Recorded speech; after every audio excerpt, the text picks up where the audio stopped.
Bonjour et bienvenue. Nous accueillons aujourd'hui Thomas qui nous vient de Vienne en Autriche. Nous avons eu le plaisir de le connaître alors qu'il venait ici faire quelques emplettes. Moi, j'habite à Vienne. Ici, nous sommes dans notre bureau de Trinkreif. Nous sommes une cave à vin spécialisée des vins rares ou des bouteilles vieilles. Je travaille ici à Trinkreif depuis 2 ans. Avec mes études, j'ai fait quelques semestres étrangers en France. Donc, j'ai déjà fait un semestre étranger à Paris et aussi le dernier semestre à Lyon. J'aimais beaucoup Lyon. Et Cyril, il était, on peut dire, mon voisin à Lyon. Donc, j'habitais dans le même quartier et j'ai vu l'endroit. À la fin, j'étais là presque chaque jour pour manger, discuter des plats, des recettes et aussi de vin, bien sûr. C'est aussi un endroit de rencontre, on peut dire.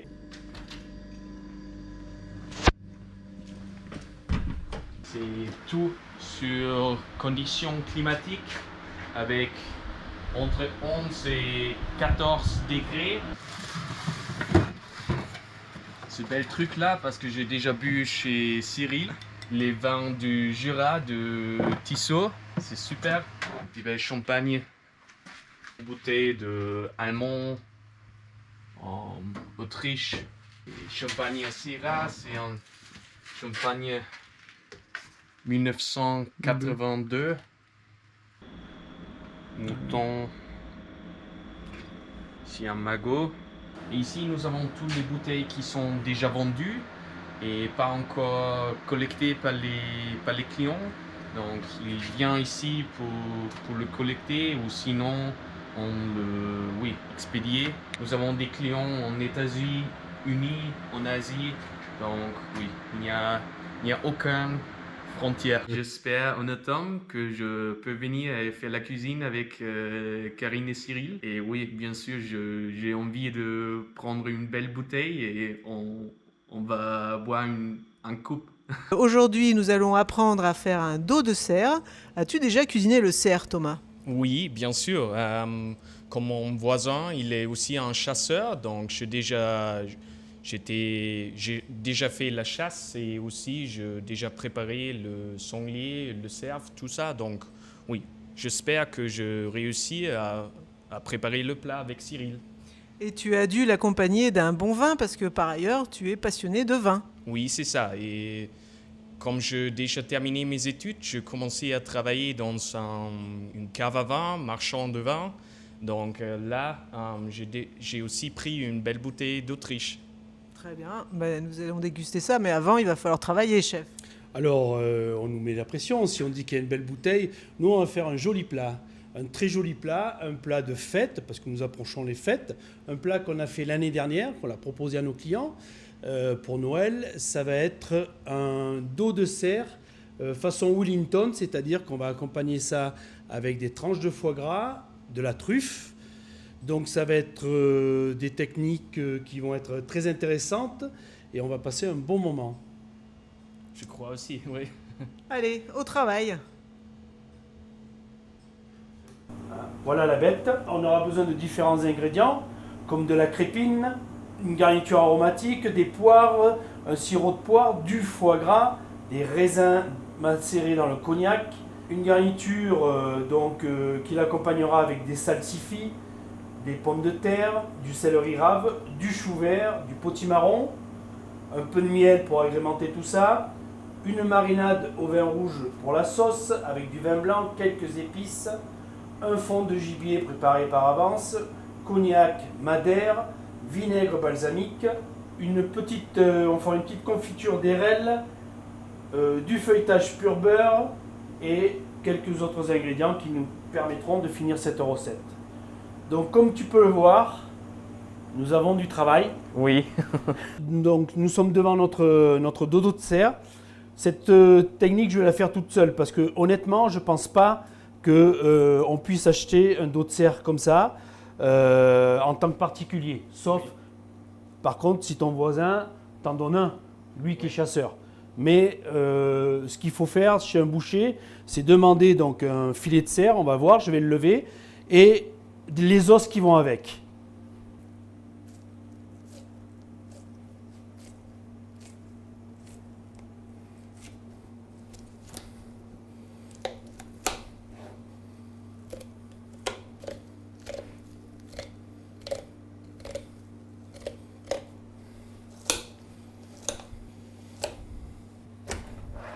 Là, nous avons une partie, on peut dire, côté cou. On va voir cette partie-là, c'est celle qui va nous servir essentiellement pour faire la farce. Parce que si il y a une partie persillée, ça sera celle-là. Là, on aurait pu faire des côtes, comme on ferait sur des côtes de bœuf. Côte première, 1, 2, 3, 4, 5. Celle-là, souvent, on la fait sauter. Voilà, comme ça, en même temps, on voit l'anatomie d'une bête. Hein. Cette partie-là, on appellera ça le faux filet. Le faux filet, pourquoi le faux filet? Parce qu'il est de l'autre côté du filet. Et là, on voit le filet. D'accord, c'est à l'intérieur. Ouais. Voilà, le filet est à l'intérieur. Le filet, pourquoi le filet c'est tendre? Parce qu'on peut bien imaginer que c'est une partie. Alors ça, c'est un peu la pièce maîtresse. Hein. Ça, on se le gardera pour poêler comme ça. On ne va pas la travailler aujourd'hui. C'est une partie, on voit que le bœuf, il va faire, enfin le bœuf, pardon, le cerf, mais ça peut être pareil chez le bœuf. Pourquoi c'est tendre? Parce que c'est une partie qui est morte, en fin de compte. On va dire par là que c'est une partie qui ne va pas travailler. C'est un muscle qui ne travaille absolument pas chez l'animal, contrairement aux cuisses qui sont là, au cou qui est là, qui bouge, et là ce dos-là. Ça, c'est une partie qui est à l'intérieur. Hein. Là, on va trouver les rognons. Hein, voilà, on a les rognons qui sont ici. Hein, on a toute la cage thoracique, dont les poumons, tout ça. Et cette partie-là reste toujours très tendre. Alors, c'est une partie un peu de choix. Bon, ça, bien sûr, on va se le faire comme ça, juste poêler en médaillon, un petit déglaçage, hein, une louchette de crème, et puis ça sera très très bien avec une petite gelée d'érel, voilà. Tu as déjà touché de la viande à l'os? Oui.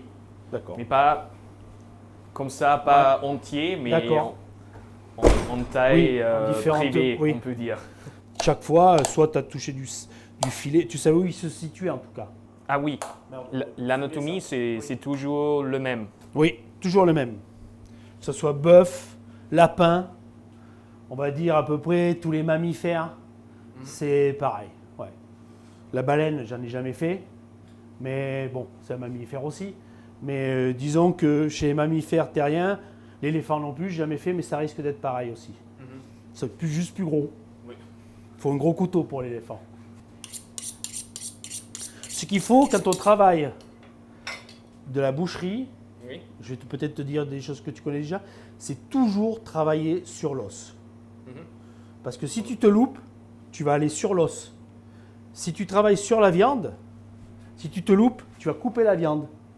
Donc travailler sur l'os, c'est comme ça. Ton couteau, il va toujours là. Il ne va jamais là. En direction voilà, de l'os. tu fais pas comme ça. Oui. Ou alors si tu fais comme ça, c'est pour aller sur cet os-là. Mais on travaille toujours sur l'os, tu vois. Et quand tu travailles, tu fais attention aussi là. Voilà, c'est beaucoup de bouche. C'est normalement, on a un tablier en côte de maille. Tu connais ça? Comme les chevaliers. Ouais, côte de maille, voilà. Vas-y. Tu te contractes pas, hein.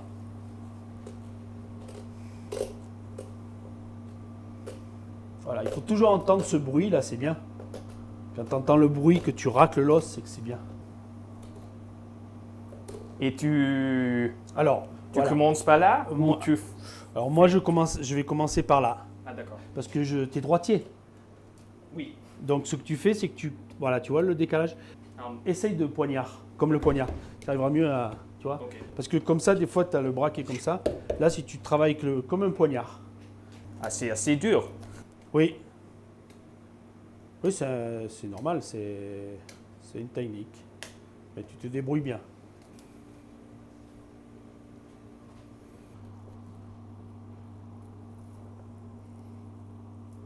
Ça va partir dans la sauce. D'accord.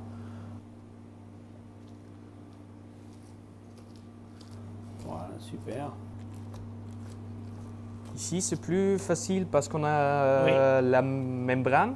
On dit ça? La membrane, oui. Membrane. Donc, Thomas, je tiens à te féliciter. On a un résultat qui est quand même très sérieux. Hein. On voit que tu n'as pas attaqué tu as bien récuré l'os. Donc là, nous avons notre partie, on va dire, viande. Et ça, pour l'instant, on va le laisser de côté. Ce qu'on va faire, c'est qu'on va couper des os pour démarrer notre fond. Le fond, ça va être pour après mouiller notre sauce. Alors, on va le démarrer ensemble, sachant que ça va demander environ 6 heures de cuisson. Donc, on peut bien penser que j'en ai démarré un d'avance. Ouais. Donc, suite à notre fond, nous allons dénerver la viande. Donc, ce que nous allons faire dans un premier temps, nous allons récupérer un maximum de chair, enfin de chair et de parure, qui vont nous servir pour notre sauce, c'est-à-dire la deuxième cuisson.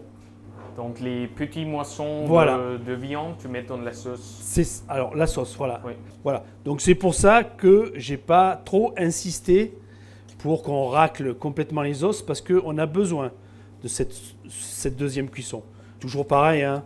Là, ça m'étonnerait que vous fassiez ça à la maison. Par contre, vous pouvez demander des parures de viande, au pire de bœuf, mais en tout cas des parures de viande pour affiner votre sauce.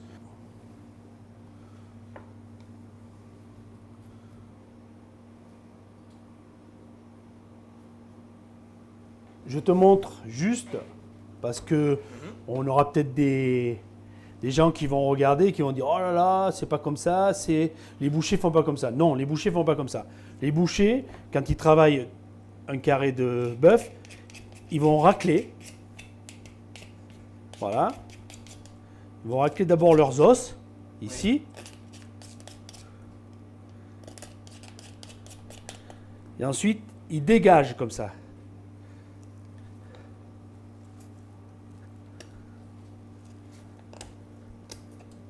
Voilà.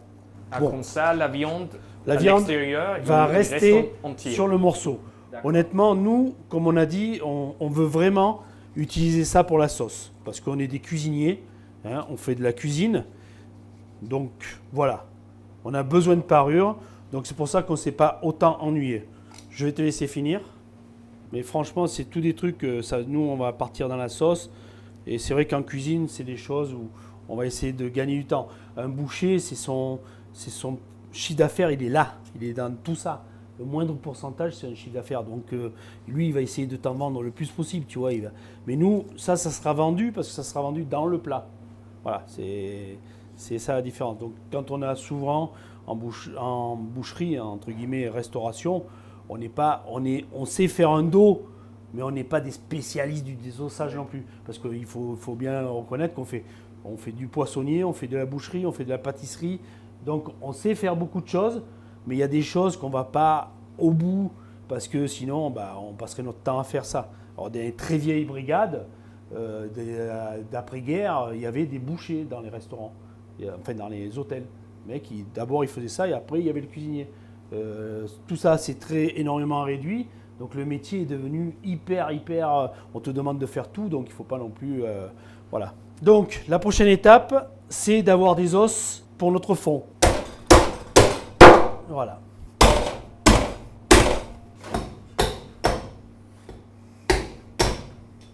Ici, ici et ici.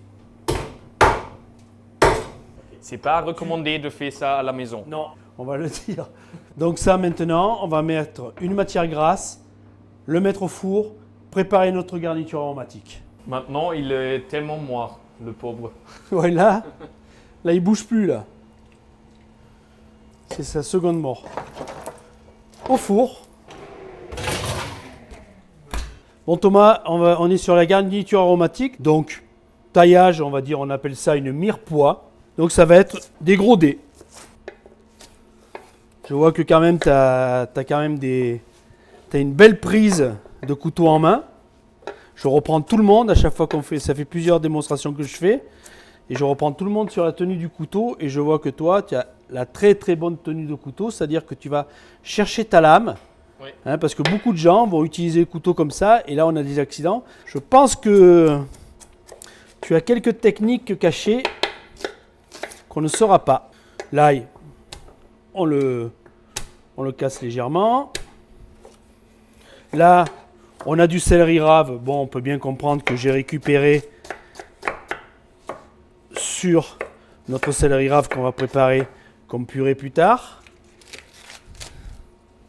Alors, c'est grossier, hein, attention, hein, on est bien sur des garnitures que l'on va, entre guillemets, jeter. C'est-à-dire que dans un premier temps, on va leur prendre leur valeur nutritionnelle et aromatique, qu'on essaye d'avoir quand même des superficies qui vont colorer, donc le plus petit possible, mais pas non plus aller dans du taillage qu'on va présenter. Donc, un peu de beurre clarifié. Alors, le beurre clarifié, c'est toujours bien parce que, en fin de compte, on peut monter un peu plus en température. Hein, et puis, pour faire rissoler les viandes, on a moins ce côté cramé. Donc, on va d'abord saisir notre viande.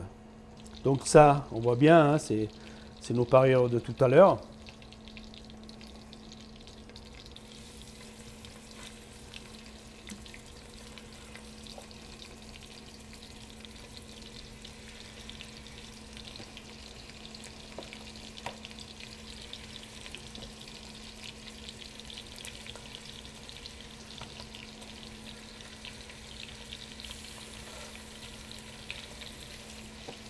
Voilà, et on va laisser comme ça prendre coloration et rissoler.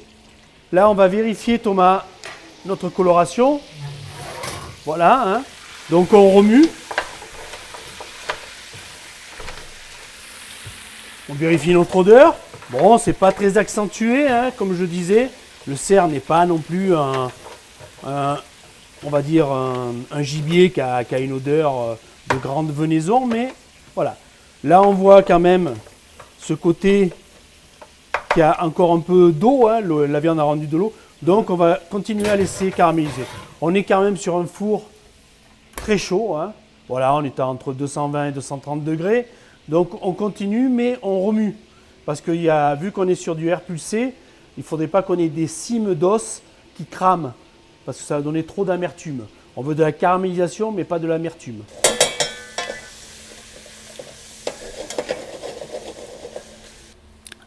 On va passer au dénarvage de la viande. Toujours une technique que je pense que le boucher peut te faire.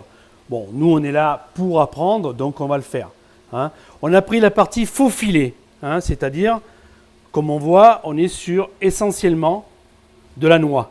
Hein, on ne va pas s'embêter avec la partie de l'échine sur cette préparation-là.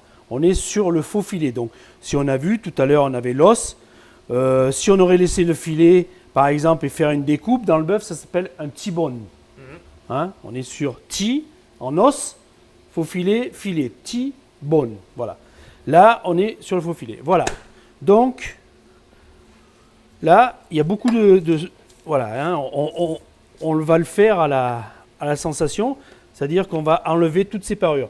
Ces parures, on va les garder pour une prochaine préparation, pour se devancer sur le fond que tu as vu tout à l'heure. Voilà, c'est-à-dire que quand on fait une bête, la prochaine bête, on aura une avance. C'est la première qui est toujours un peu plus difficile.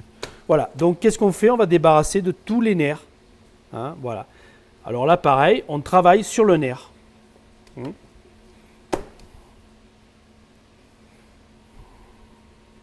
Pique la viande avec la pointe. Voilà. Alors, tu as préféré enlever la chaînette d'abord, vas-y.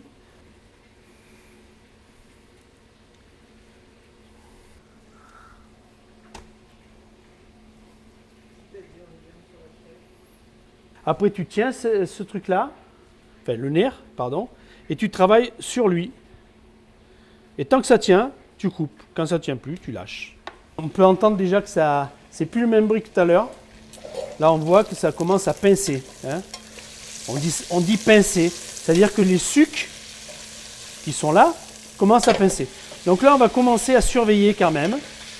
On va garder toujours le gras dedans. On voit encore des bulles là. De gras, mais qui sont un peu épaisses. Ça va plus chanter, on va entendre plus tout à l'heure, mais on va, par la même occasion, vérifier nos os. Si on met l'oreille, c'est important, c'est plus le même bruit que tout à l'heure. Et on voit qu'on a quand même une belle coloration qui se prépare. Donc là, on va mettre nos légumes. On va refaire du coup tomber la température, amener de l'eau par les légumes eux-mêmes, donc on repart en torréfaction. Voilà. Pour l'instant, on laisse le gras. Attention, je le précise parce qu'il va falloir l'enlever à un moment, sinon on va se retrouver que du gras dans notre sauce. Là, pareil, on voit que ça a pincé. Du coup, en mettant les légumes, je vais te laisser remuer. On va faire rissoler les légumes. Hein. Rissoler, ça veut dire que, ou revenir, on va vouloir obtenir une coloration. Il y a un autre terme qui veut dire suer, c'est-à-dire on va faire évaporer l'eau, mais on ne voudra pas de coloration. Ce n'est pas dans cette technique-là. Ça va être pour des sauces plus blanches. Là, on veut de la coloration, donc on fait revenir ou rissoler. Voilà. Ça, 1980. Regarde, j'ai même marqué Nitar. Et j'ai payé 400 francs. Oui. À l'époque, je touchais 400 francs par mois. Et c'était un mois de salaire. Pour moi, c'était mon premier couteau que j'ai acheté. J'étais comme ça. Cyril, Nitar et tout. Mais aussi... Donc, on a donc les 2 rissolages qui sont prêts. Ce qu'il va falloir, donc on voit qu'il n'y a plus d'eau, sinon ça ne mousserait pas comme ça. Hein. On va dégraisser parce que le gras, ça n'a pas tellement d'intérêt dans les sauces. Par contre, on va le garder le gras parce que le gras a du goût et c'est avec ça que l'on va faire rissoler notre viande de cerf.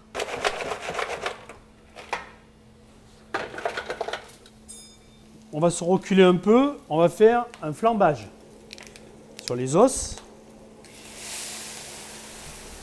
Ah oui. Voilà. Donc là, pourquoi on flambe? Pour faire ressortir l'alcool le plus vite possible. Parce que c'est pas bon de sentir l'alcool dans une sauce. Hein.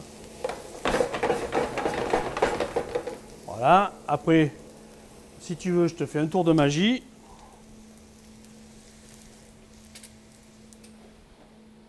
Voilà. Donc là, on va mouiller. Alors ça, c'est sûr qu'avec notre métier, on a toujours des choses d'avance.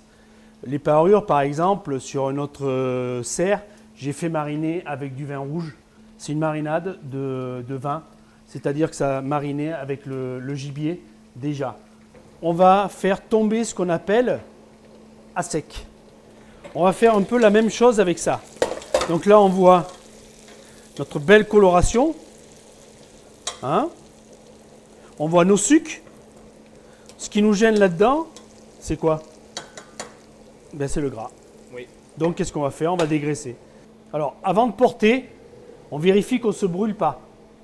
Tu ne te brûles pas, c'est bon? Tu peux serrer? Serre ta main. Oui. Voilà, tu y vas. Bon. Parce que si on lâche en cours, c'est pas bon. Donc, tu laisses bien les sucs. Hein?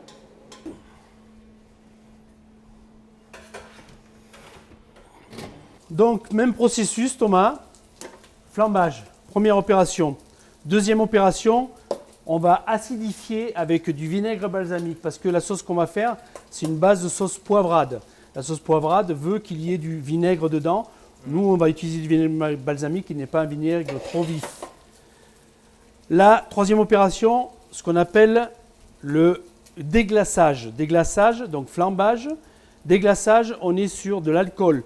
Donc là, on va utiliser du madère et du vin blanc parce qu'on va se retrouver à la fin avec une sauce un peu truffée. Donc, on ne veut pas que ce soit trop acide non plus. On fait un mélange de madère, vin blanc.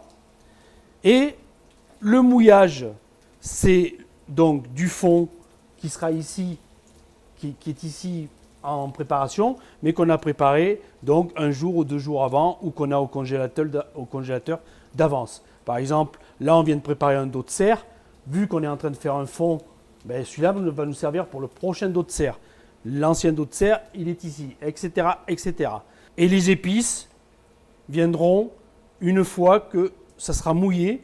Et là, on ne dépassera plus la température de 80 degrés. C'est-à-dire qu'on ne va plus faire bouillir. On n'a pas envie que ça boue, que ça nous fasse une sauce de purée de viande. On veut une sauce qui soit brillante à la fin. Et c'est là le secret.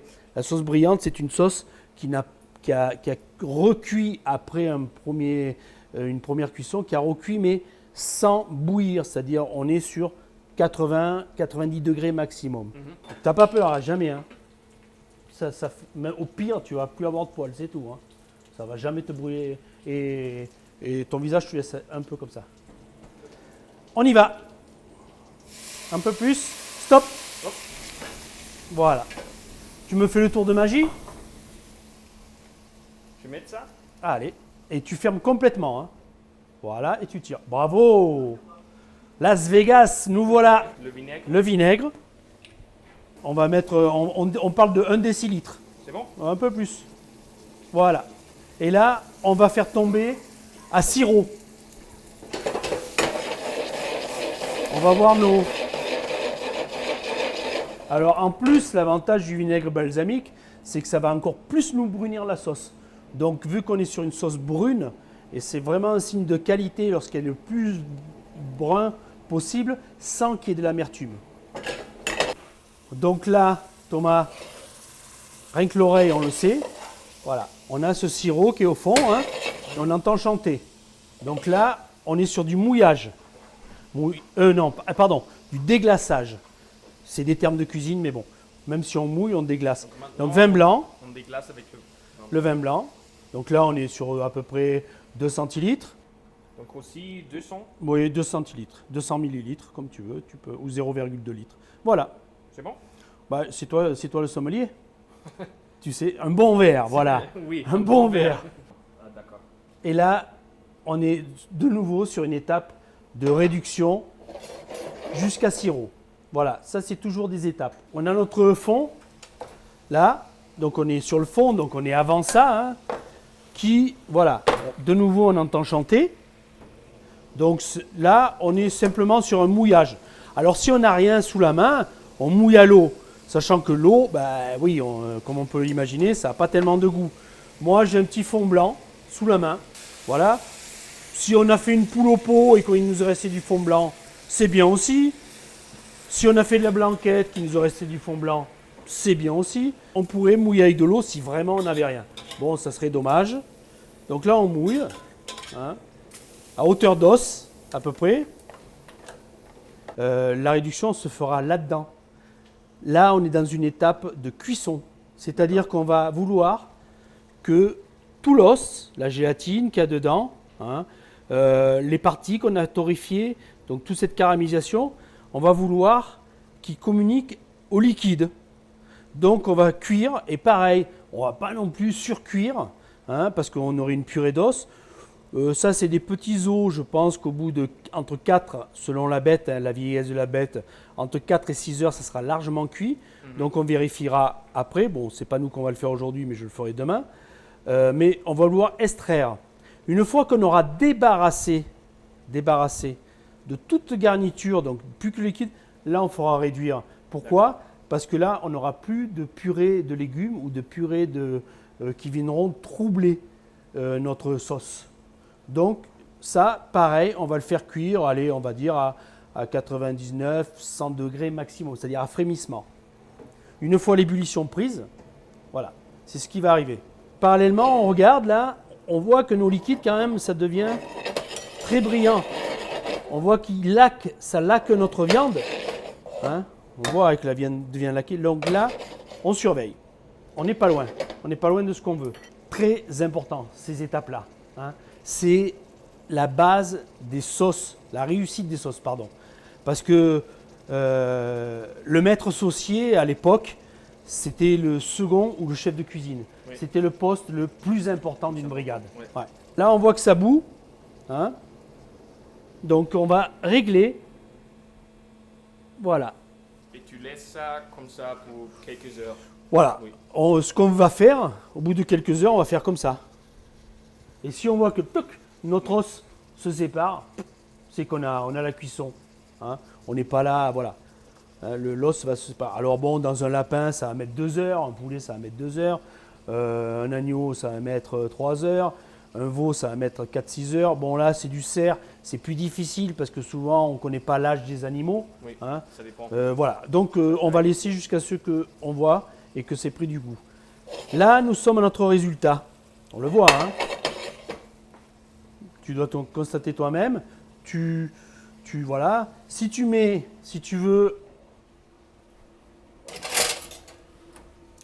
tu veux avoir une vraie preuve, tu prends ton liquide. Toi. Et voilà. C'est ce qu'on appelle le nappage. On voit qu'elle nappe. Donc on a notre sirop là. Hein. Voilà, on a vu les quantités. Voilà, super. On a vu les quantités qu'on a mis. Elles sont là. Ce qui est parti, c'est l'eau. Donc là, on va mouiller. Donc tu prends le fond de veau là-bas. le fond de serre, et tu vas mouiller à hauteur. Un peu plus, à hauteur de la viande. C'est-à-dire, quand j'appuie sur la viande, je ne veux plus la voir. C'est bon? Encore un petit peu. Voilà. Là, on va être bien. Voilà. Et là, on a vu que c'est quand même un fond qui a été, donc, comme tu as précisé tout à l'heure, quand c'est que tu fais réduire, je t'ai expliqué que, donc, on n'a plus besoin de réduire. Hein. Ouais. Alors, encore un détail sur l'ancienne cuisine et la nouvelle cuisine. La nouvelle cuisine qui date des années 80, l'ancienne cuisine qui date souvent d'Escoffier, même avant, c'est que là, on aurait singé. Et là aussi, on aurait singé. Singer, ça veut dire mettre de la farine. D'accord. On met de la farine, on torréfie, Oui. et là, on mouille. La nouvelle cuisine a enlevé cette farine. Donc, a enlevé le fait d'avoir cet apport de gluten, enfin, etc. Donc, on a vu qu'on a mis... Par contre, ça demande beaucoup plus de travail, des réductions, beaucoup plus de quantité, donc plus cher. Tout ça, c'est des choses que les gens doivent connaître. Pourquoi la cuisine coûte de plus en plus cher? Parce qu'on l'a modifié. Alors déjà, les produits coûtent plus cher. Mais aussi, avant, pour faire une sauce, on avait 2 litres. Allez, on réduisait un petit peu, on mettait de la farine et ça allait. Là, pour avoir 2 litres de sauce, il en faut du fond. Voilà. On voit déjà la brillance. Hein. C'est beau. C'est beau. Quand on a des sauces comme ça, franchement. Et là, sachant qu'il y a encore... C'est presque terminé. Oui, mais non. Il faut 1 heure encore. Oui, donc, voilà. Après, si on se fait surprendre par la chaleur, on verra qu'il y a des systèmes. Hein. Voilà, moi, à chaque fois que je suis devant une sauce comme ça, que je vois une brillance, un nappage, on a fait 80% du plat là. Oui. Ouais. Même si le reste est très important, le plat il doit être en fin de compte à 200%. Donc on en est à 80%. Ok. Oui, parce qu'un plat à Il reste 100%, c'est pas encore assez. Il faut que ce soit 200% un plat de cuisine. Il faut que les gens, voilà. Oh, il faut que quand on a ça dans la bouche, oh, on s'arrête. Il faut que même quelqu'un qui parle d'affaires, ouais, business, il met quelque chose dans la bouche, il s'arrête. Alors, il s'arrête de parler. Et ça, c'est beau. Parce que pour faire arrêter un homme d'affaires qui mange, c'est compliqué. Voilà, là, on voit les premières bulles. Hein, on les voit. Hein. Donc là, surtout pas partir en ébullition. Donc, qu'est-ce qu'on fait? On garde une température. Alors, chacun a sa méthode. Hein. Bien sûr que si je travaillais sur des trucs, là, pour faire refroidir une plaque, il va me falloir 45 minutes. Donc, j'élève. Et par contre, Plus vite. voilà, et je baisse mon feu. Voilà. Et là, on voit qu'on a une fumée qui va me garder. Bon, là, le feu, c'est important, hein, je le dis à chaque fois. Là, il faut ressentir le feu. Hein. Donc là, on voit que cette fumée-là, elle est quand même épaisse. Elle est blanche. Donc, qui dit blanc, dit une fumée quand même intense. Donc, on est sur notre température. Voilà. C'est l'œil après. Hein. On pourrait faire des livres et des livres. Après, c'est l'expérience et l'œil, et il est là. Voilà. Là, on a nos épices. Donc, on est sur un petit bout de cannelle, baie de genièvre, clou de girofle, graines de poivre, du thym. Voilà. Et là, la magie va s'opérer. Là, on est tranquille pour le côté sauce, ce qui est déjà pas mal. Là, on va s'empresser sur le côté viande. Nous allons passer à l'état. Alors, on a nos filets, hein, on le voit bien, nos filets. Nos faux filets, pardon. Hein, gardons l'appellation. Donc, à vif, on va poêler du foie gras. Voilà, une maison sérieuse, hein, une maison masse. Donc, et on va tailler des escalopes. Voilà. Les escalopes, on va tailler des escalopes d'environ une soixantaine de grammes. Entre 50 et 60 grammes. On va chauffer notre lame de couteau dans de l'eau chaude. Hein, et on va tailler des tranches comme ça. Voilà. En voici une.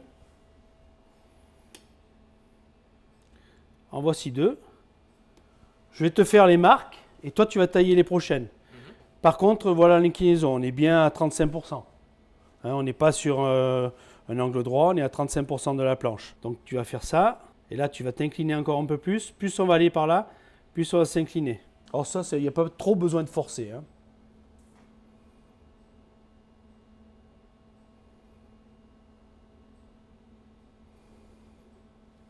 Alors, ce qui est important, par exemple, c'est que cette épaisseur-là, soit ici. Donc là, tu y es pratiquement. Donc ça va. Ça aurait pu être mieux, mais c'est pas mal. Il faut que ça soit régulier. Voilà. Là, on va enlever donc toute la partie centrale qui est une partie de nerf. On le voit bien. Hein. Si on l'ouvre, on va le voir. C'est que du nerf, que du faisceau sanguin. Hein. Ça, on va l'utiliser pour notre farce. Là, pareil.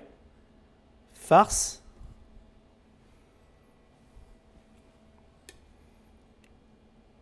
Escalope. Donc nous avons nos escalopes de foie gras.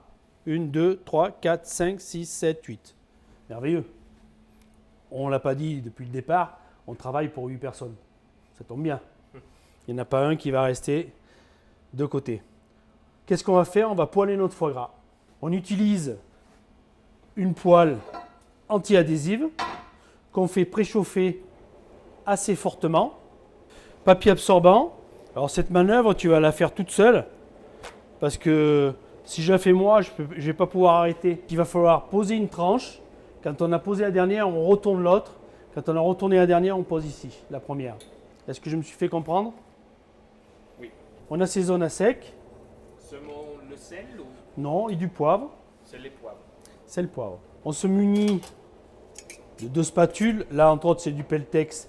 C'est bien parce que, en quelque sorte, on ne prend pas le gras. Là, on voit notre poêle qui fume. Et là, on va y aller. Ça va aller très, très vite. Tu tiens tes Peltex, tu poses une après l'autre. Tu essaies de ne pas te brûler. Allez. Faut aller très vite. Alors, fais dans le sens d'une montre et tu repères. Là, tu t'es trompé de côté. C'est pas grave. On continue, on continue. Allez, c'est une compétition. Donc, on voit bien qu'on poêle à sec. Et on retourne. La première. Voilà. Là, on voit la qualité du foie gras. Hein. On n'a pas du tout de perte. Enfin, pas du tout. Un petit peu, mais c'est pas méchant.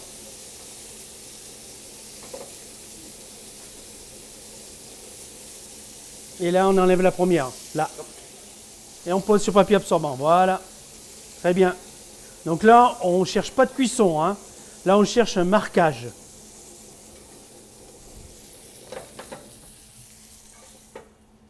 Voilà. Donc là, on va mettre notre contrefilet avec les tranches de foie gras en crépine. Alors, on presse bien. Et on va venir former un rectangle. Donc on déplie, hein, c'est une matière assez rigolote. Pourquoi on va utiliser cette crépine? À la fois pour englober, on va dire, nos 2 contrefilets. On n'aurait pas besoin de faire ça, par exemple, avec du bœuf, qui est beaucoup plus gras. Mais là, on va essayer de ne pas sécher notre viande. Donc on va l'englober comme ça dans notre crépine. Tu as vu comme j'ai fait, hein, s'il y en a un peu trop, on le replie. Donc tu essayes de choisir une crépine assez serrée. Ah, celle-là, elle est bien, regarde. Mais elle n'est pas de la bonne taille, mais elle peut être pas mal. Voilà. Je vais te donner un coup de main. Voilà. C'est pas une science, mais elle était bien, celle-là. Donc, nos 2 faux filets, contre-filets. On assaisonne. Intérieur, extérieur. Ensuite, là, on va prendre... Donc là, on est sur l'extérieur. On va prendre un filet et tu vas répartir les tranches de foie gras. Voilà. Voilà. Juste On va. dessus. Oui. Oui. Non, là tu vois, tu serais plus en harmonie comme ça. Tu essaies de trouver des sens qui permettent. Voilà, très bien. Voilà. Bah, tu comprends vite, hein? Voilà. Là, on est pas mal. Nous allons travailler la brisure de truffe. Alors là, on travaille de la brisure de truffe surgelée. Il faut savoir qu'on fait la vidéo hors saison truffe. On est quand même sur de la qualité. De la brisure de truffe crue, sélectionnée toujours comme le foie gras par la maison Masse. Voilà. Alors, n'ayez pas peur, ce qui reste dans le sac, je l'utiliserai plus tard. Et là, on va venir badigeonner tout ça. Il serait plus adéquat de dire le mot masquer. Voilà, on va masquer comme ça. On a notre foie gras qui est masqué, notre filet qui est masqué. Là, on voit qu'on a une épaisseur plus fine d'un côté que de l'autre. Donc, on l'a aussi ici. Qu'est-ce qu'on fait? Comme dans l'amour, on fait un 69. Voilà. Yin et Yang. Voilà. Oui. Donc là, je la fais seule cette manœuvre, mais bon, tu peux la deviner. Là, je vais fermer, à la fois pour tenir mon filet, et comme j'ai dit, pour qu'à la cuisson, on n'ait pas un problème de séchage. Donc là, je me rends compte que quand même, on est un peu trop à vif. C'est-à-dire que dès que ça va toucher le beurre, ça va éclater. J'ai pas peur, vu qu'on va l'enlever après. Je retourne à la pêche. Voilà, ça a l'air bien serré, bien persillé, bien joli. Et par sécurité, là on voit qu'elle est jolie là. On la voit bien, hein. Elle est magnifique. Persillé comme ça, bien fermé. Et voilà. On va ficeler ça. Donc on va ficeler. On a plusieurs façons de ficeler. Il y a un ficeler à l'arrêt, c'est-à-dire qu'on ficelle à chaque ficelle, on arrête. Là non. Là on va ficeler comme quelque chose qu'on va, après derrière, on ne va pas détailler avec la ficelle. Si on aurait envie de détailler des médaillons, ben, chaque médaillon, on serait obligé pour qu'il tienne de ficeler à l'arrêt. Là on va ficeler, comme on dit normalement. Je fais comme ça. Je reviens là, je passe en dessous, on se donne toujours de la marge, hein. Et là, je viens là,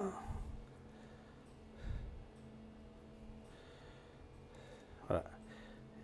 Là je serre, mais sans trop quand même, hein. On le voit, je laisse à peu près un doigt, alors là, voilà, je passe, là, je tiens là. Tu viens voir, là je tiens, mon doigt il tient, il vient là. Il vient sur mon prochain tour.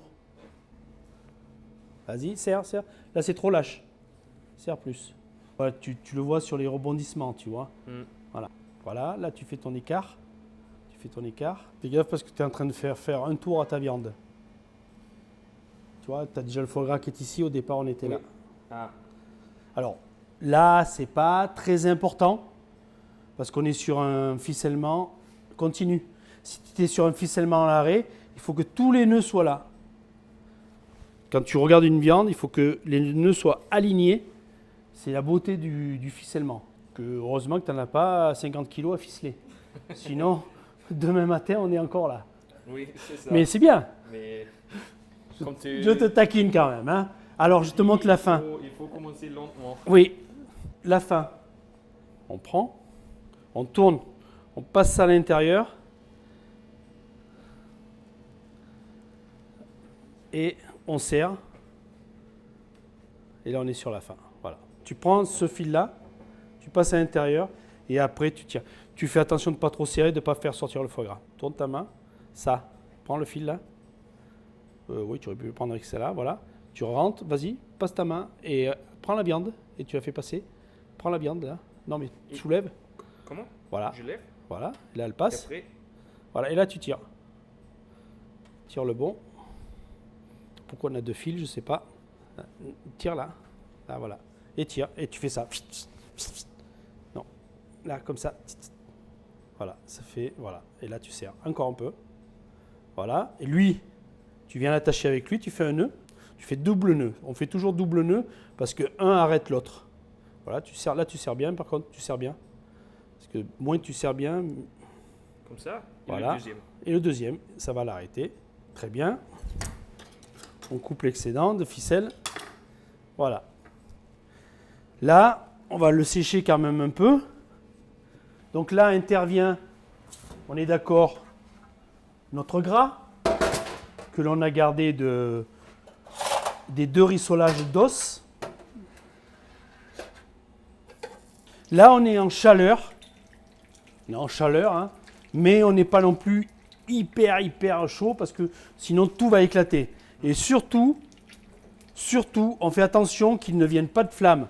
Parce que s'il vient une flamme, ça va brûler la ficelle et tout va éclater. Vu qu'on a de l'humidité, tout ce qu'on risque, c'est ça. Donc, on va sortir du feu. Alors, si on est à la maison, on fait comme j'ai fait, c'est-à-dire qu'on éteint le feu. Hein. Voilà. Là, on ne cherche pas non plus à faire quelque chose de hyper grillé. On cherche de saisir, en fin de compte, toutes les protéines de la viande pour que, comme on va faire une cuisson en croûte, qu'on n'ait pas quelque chose qui se mette à bouillir et qui rende trop de jus. Donc, on saisit. Voilà.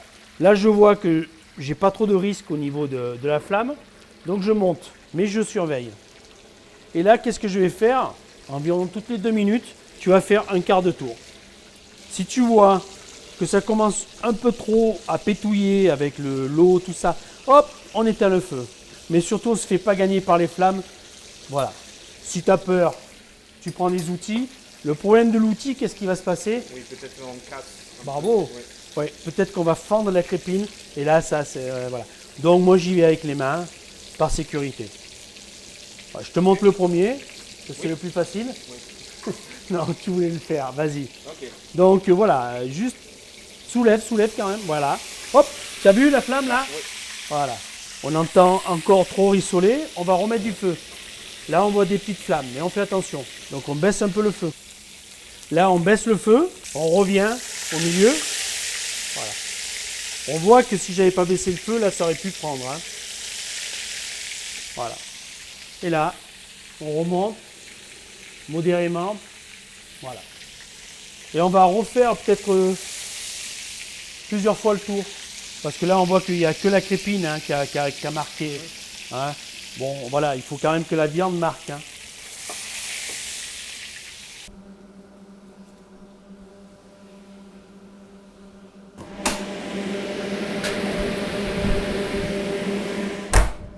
Là, on va composer une farce. Donc là, on a récupéré la partie la plus, côté échine, la plus persillée. Si on n'a pas la possibilité de récupérer une échine de cerf, on peut travailler éventuellement avec de l'échine de porc. Donc, on va la passer à la machine à hacher.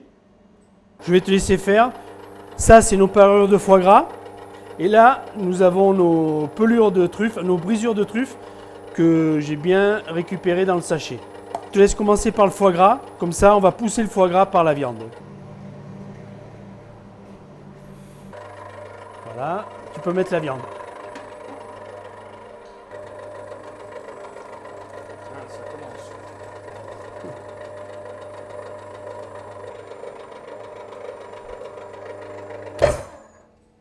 Là, on a obtenu donc notre mélange. On va maintenant l'assaisonner. On est environ à 14 grammes au kilo. Hein. Là, tu mets donc la truffe, toutes les brisures, bien le jus aussi.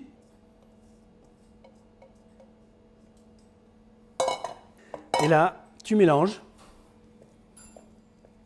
Voilà, tu essaies d'obtenir une farce homogène. C'est pas la bonne spatule. Voilà. Maintenant, je vais intégrer un œuf.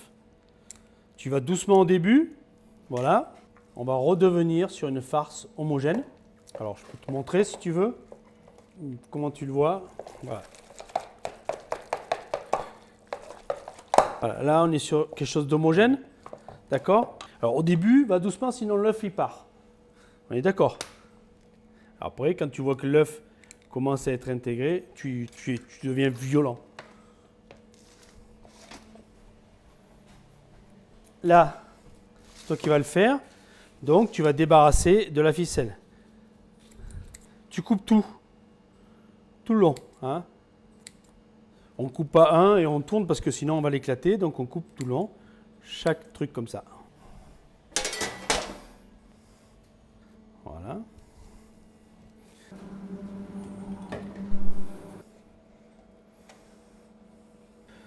On n'est pas sur 1 degré 0. Hein. Là maintenant, on va diviser notre farce en 4. Alors, quelque chose d'important, on va mesurer.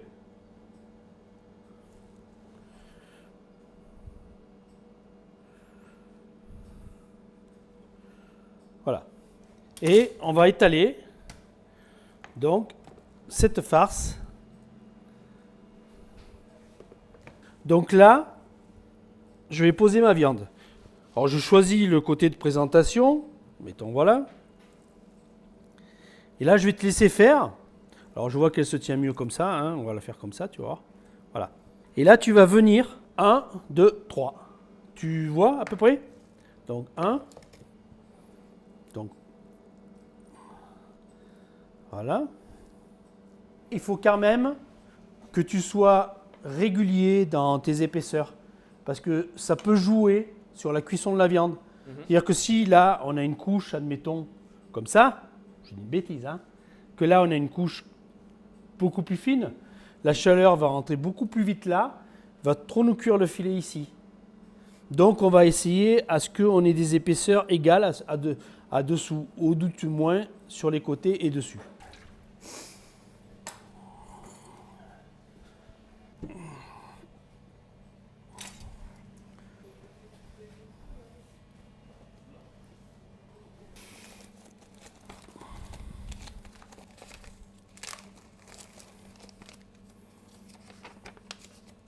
En tout cas, tu es une personne très délicate. Hein? Moi? Ouais. Écoute, je ne sais pas si c'est comme ça avec les filles, mais franchement, tu as vraiment des gestes. Oui, oui, non, mais ça, je veux dire, tu es là, tu vois bien les choses. Tu vois, tu. Oui, Oui. c'est mon bébé. Alors, le mieux, c'est si tu vois que tu en as vraiment trop, tu mets en bout. Parce que ça, tout le monde aime manger les quignons avec de la farce. Ensuite, ce petit bébé, ben, on va le couvrir, sinon il va avoir froid. On mouille le feuilletage. Alors oui, à propos du feuilletage quand même. Je tiens à le préciser avant de recevoir par certains aficionados snipers d'internet que j'utilise du feuilletage déjà fait, surgelé, pur beurre, d'une bonne marque, du beurre Désigny, si on peut le citer. Voilà, mais qui est fait d'avance. J'ai essayé de me rapprocher au plus près de ce que ferait quelqu'un à la maison. Maintenant, si la personne veut pousser jusqu'à faire du feuilletage, et c'est très bien, il y a tous les tutos qu'on veut, je pense, sur Internet. Oui. Voilà. Mais je tiens à le préciser, parce qu'on reçoit des messages un peu débiles quelquefois. Voilà, à bon entendeur, salut. Donc là, on mouille. Alors, on n'est pas obligé de mettre de l'œuf à ce niveau-là, parce qu'on a besoin d'une soudure. Et l'avantage, c'est que voilà, le feuilletage peut être réutilisé à des parures. S'il n'y a pas l'œuf, il lèvera toujours autant. Si on met de l'œuf, le feuilletage se collera. Si on veut utiliser les parures pour autre chose, il restera bas. Et on vient recouvrir donc notre beau filet, faux filet, contre-filet de cerf. On fait pas de mauvaise pliure. La pâte, on ne la tire pas. Sinon, on va avoir des épaisseurs inégales. On le soude en faisant une pression un peu plus importante à la base. On va le découper.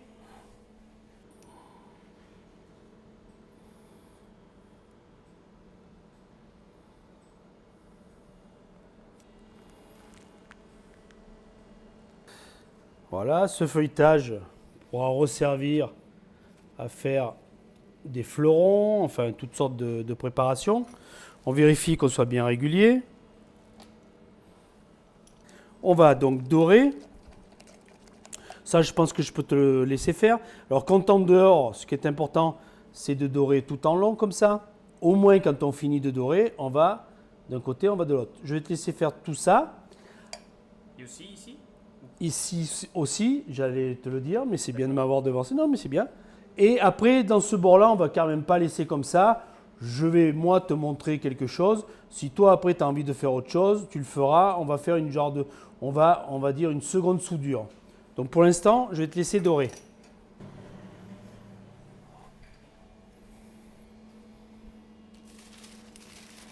Voilà.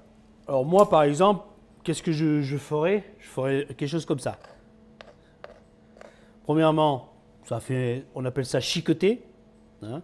Ça fait un chiquetage, donc une forme, et ça nous garantit une soudure aussi. Après, je le rayerai. C'est-à-dire que je viendrai comme ça, mais il ne faut pas aller le coller sur la machin. Hein. C'est pas le but. Il faut que ça reste plat. Tu vois ? Ah, d'accord. Comme ça. Déjà, tu tournes. Tu vois, il faut être rapide et bien racler. Et que ça coupe sans couper. C'est chiqueté. C'est un terme de cuisine, oui, chiqueté. Pâtisserie, cuisine.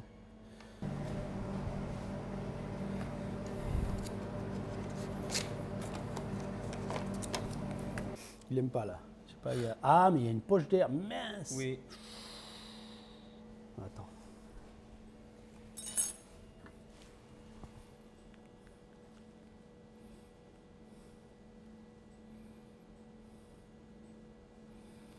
Je l'ai pas eu celle-là.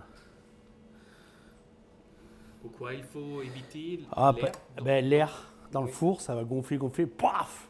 D'accord. Ça va éclater et ça sera pas joli. Là déjà, j'ai un peu peur. Bon. Là, ce qu'on va faire, on va le mettre au grand froid. Ce qu'on appelle nous grand froid, c'est en négatif. Hein, on va au moins le mettre 15 minutes en négatif. Alors, moi, j'ai la possibilité, parce que j'ai une grande cellule de refroidissement qui peut être en négatif. À la maison, vous faites comme vous pouvez. Si vous avez un grand congélateur, vous préparez une place bien avant pour le poser. Sinon, au moins, alors plus 15 minutes, ça sera au moins 45 minutes dans un frigo. Oui. Mais il faut que tout ça, ça se repose maintenant. Ça va bien se reposer. Pendant ce temps-là, on va préparer la garniture et finir notre sauce. Et on le démarrera en cuisson entre-temps. Mais là, 15 minutes au grand froid.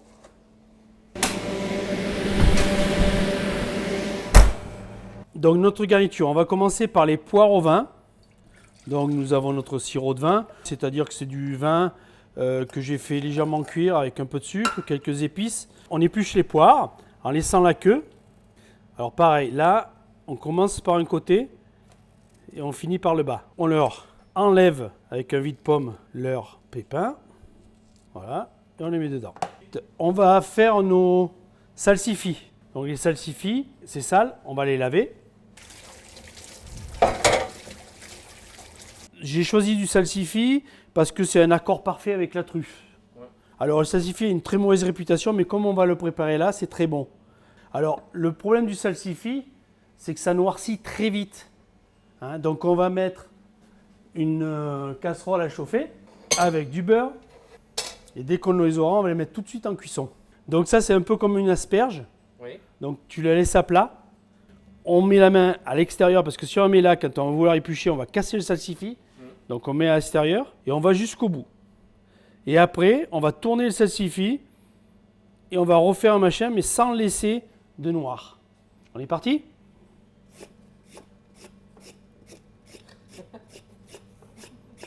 Ok. Voilà. Donc là, le salsifis, on le coupe en biseau. Ça s'appelle aussi, je crois, scorcenaire, ouais. Voilà. Après, tu le retournes de l'autre côté et là où tu le tenais, tu le finis. Donc notre prochain légume, ça va être de la purée. Enfin, ça va être plus une mousseline de céleri rave et pommes de terre. Donc on va éplucher les pommes de terre, pareil céleri rave, couper tout ça en petits morceaux, mettre avec du lait dans une casserole et on va laisser cuire. On va couper nos pommes de terre. Grossièrement. Hein. À partir de là, on ne les lave plus. Voilà. On épluche le céleri. Les parures, on peut les mettre dans le fond. Voilà. Pareil. Ouais, tu as des beaux gestes hein, quand même, hein, de cuisinier. Ça se voit que tu cuisines. Hein. Voilà. Là, on va venir couvrir de lait. Ok. On met en cuisson. Ensuite, le potimarron.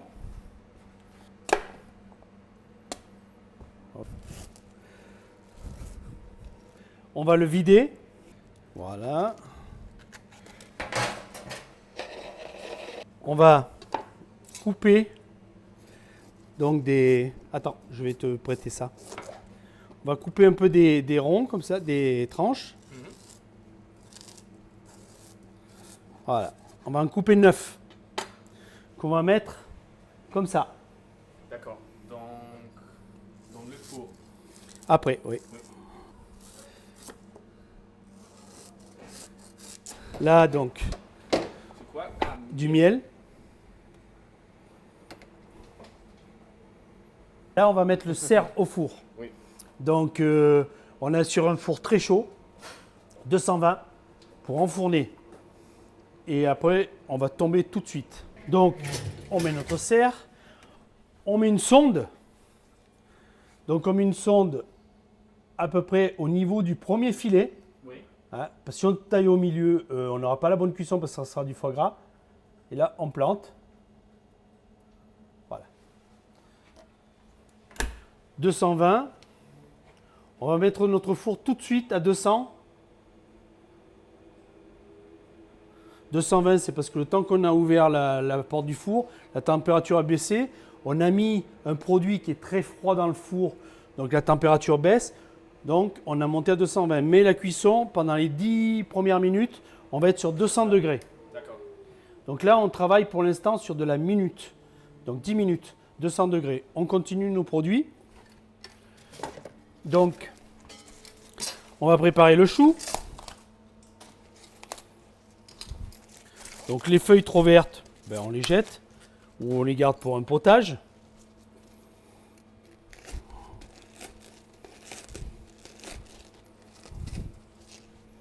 Ou des lapins, si on a des lapins. On vérifie quand même sans arrêt nos petites cuissons. Donc ça, c'est pas cuit. Ça sera bien. Donc, on met de côté. On va démarrer nos érelles. On prend autant de quantité de sucre que d'eau. Et on va porter à ébullition. Ok. Donc là, je vais les mouiller avec un peu de fond blanc. Ah, le lait. Bravo. Alors le lait, il y a plusieurs méthodes pour arrêter. On a quelque chose à côté et on le met dedans. Et du coup, ça tombe. Voilà. Mais si on enlève comme ça, le temps qu'on bouge, ça continue. On va laisser cuire maintenant nos salsifis. Voilà. Donc là, on voit les bords là, qui commencent un peu à colorer. Oui.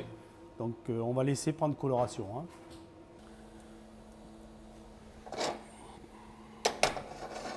On va faire monter l'ébullition et on arrêtera. Ça, on sert ça souvent dans un bol, c'est ce qu'on fera. Oui. Et les gens, s'ils veulent, ils mangent. C'est pour comme un condiment, en fin de compte. Comme on peut mettre aussi de la purée de marron. Donc moi, la purée de marron, j'ai remplacé par le potimarron. Ça fait plus légumes. Voilà, il y a différentes choses comme ça où on peut mettre avec le gibier.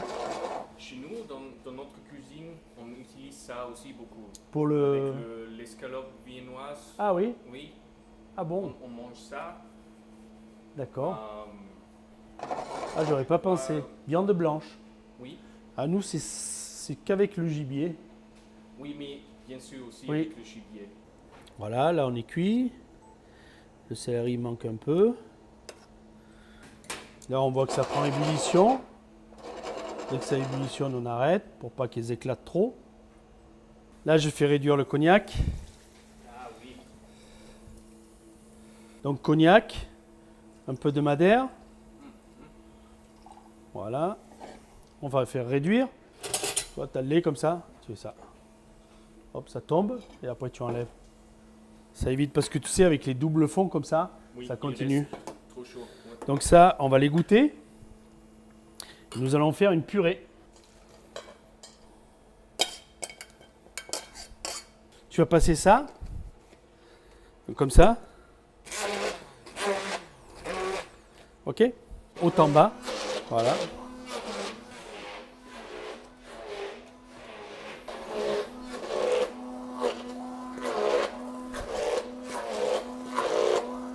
Ah oui, finalement. Là, on est sur le temps. Maintenant, on va tomber à 185 degrés. Et on va être sur la cuisson par sonde. C'est-à-dire que là, il va se mettre à la température. Ah, On est à 20. oui. Donc là, on va voir dans combien de temps il va prendre 1 degré. Selon comme on voit là, on va commencer à estimer. Donc nous, on continue nos garnitures. Attention.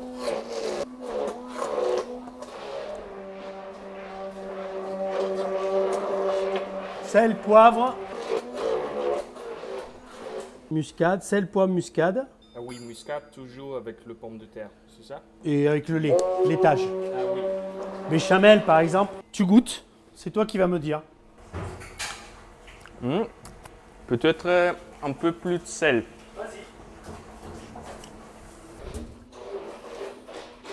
Ok. On va vérifier la cuisson des salsifis. Donc on voit les salsifis, comme je t'avais dit. C'est-à-dire c'est très glacé, tu vois. Là, c'est encore un peu dur. Donc, comme ils sont à la fois glacés mais durs, on va rajouter que de l'eau dedans. On va pas rajouter du fond.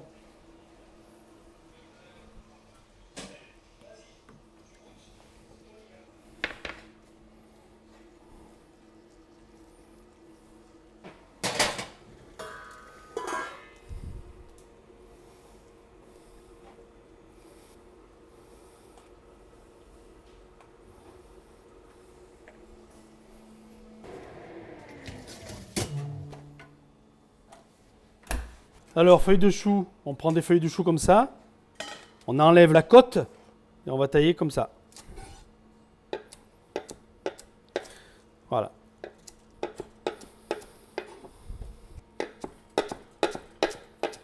On va cuire les choux. Là, nos salsifis, on les vérifie une dernière fois. Ça manque encore un peu. Ça met très longtemps à cuire le salsifis, hein. Donc le chou, un peu de beurre. On va le faire suer. Voilà, on fait un peu de chou sauté à cru, hein. Donc là, c'est juste pour le fun. On n'est pas sur vraiment une garniture, mais c'est parce que on voit qu'on a du orange, on a du teinté, on a du blanc, on a du rouge. On essaye que ça soit gai dans l'assiette, que ce ne soit pas trop terne. Tout a une très mauvaise réputation, mais c'est très bon, quoi. Selon comment on le Oui, fait. moi j'aime beaucoup. Oui, Les choux Bruxelles, oui. on coupe En deux.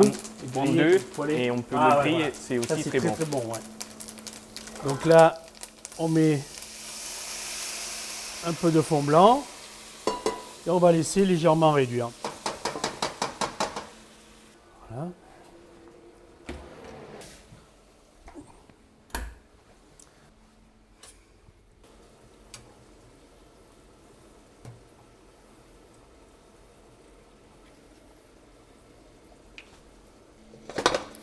Là, on voit que c'est glacé.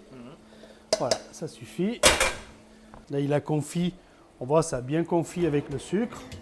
Ça, là, on a la réduction de madère. Ça a attaché un peu. Les raisins, un peu de beurre. Tu les mets dedans et comme si tu montais une sauce au beurre. Voilà, tu les enrobes, tu les glaces comme ça. Jusqu'à la fonte du beurre. Nos potimarrons sont prêts, les raisins sont prêts. On va passer la sauce au chinois. Voilà. Alors on va pas trop presser quand même, hein. Oui. On va faire comme ça.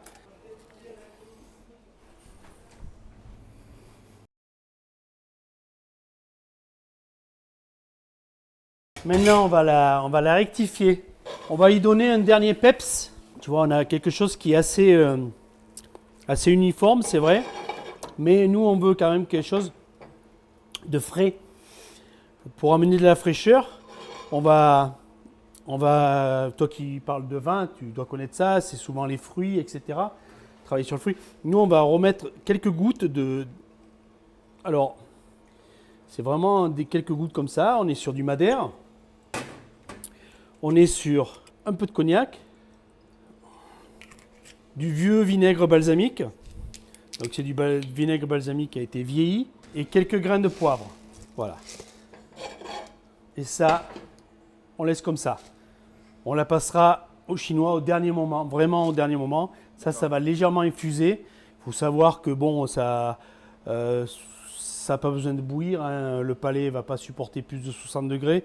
Donc là, on est vraiment sur quelque chose qui va reposer comme ça. Si on avait eu, mettons, du jus de truffe, des choses comme ça, on peut rajouter au dernier moment du jus de truffe. C'est très bien. De la truffe hachée, c'est encore mieux. Mais bon, tout ça, c'est du surplus de coût. C'est appréciable. Mais bon, tout ça, après, ça rentre dans des budgets.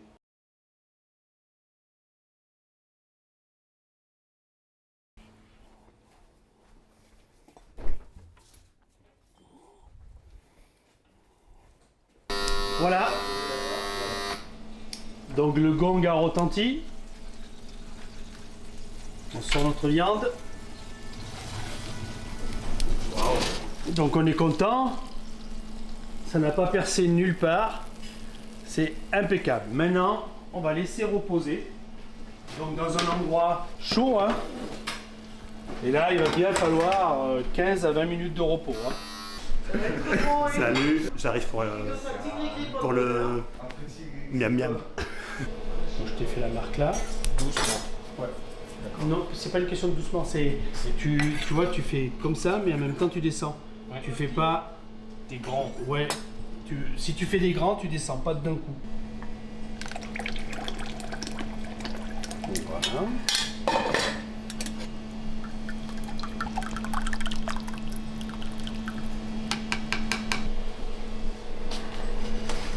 On va se mettre sur le dressage.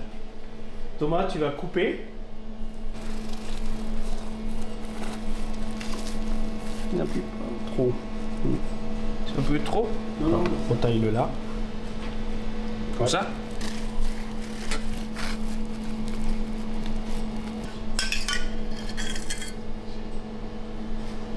Annie mag aan met foto's.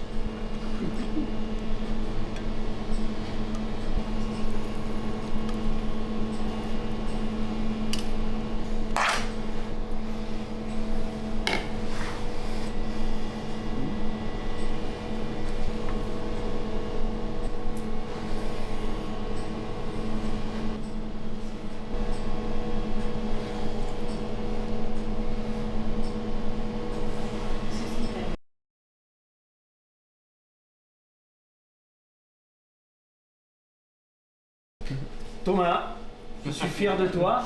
Oui. Voilà.